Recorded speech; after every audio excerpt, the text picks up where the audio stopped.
Дали во вторник владата ќе прогласи кризна состојба во земјава зависи од одлуката на регулаторната комисија за енергетика, која во понеделник ќе ги објави новите цени на горивата.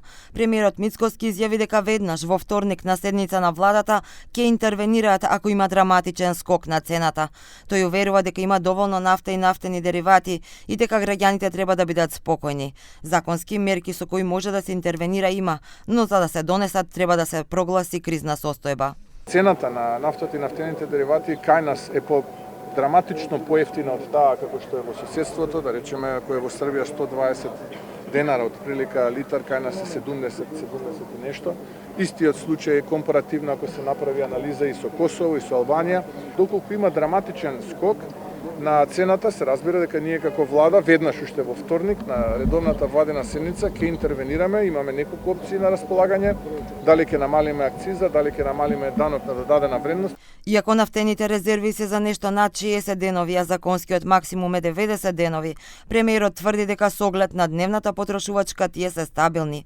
Потврди дека имало информации за забрани и ограничување за точење нафта на некои бензински пумпи. Соопшти дека инспекциите се на терен, а најави дека ќе се следи работата на маркетите. Премиерот потврди дека има ризик од нов инфлаторен шок во земјава, доколку конфликтот на Блискиот Исток потрае. Дека таа можност за нова инфлација, доколку потрае кризата во заливот е возможна, апсолутно е на маса и ние согласно развојот на настаните така како влада реагираме, но ние не сме политичка гарнитура која што сака да внесува страв кај граѓаните, туку ние сме политичка гарнитура која што ги антиципира предизвиците и нуди решенија.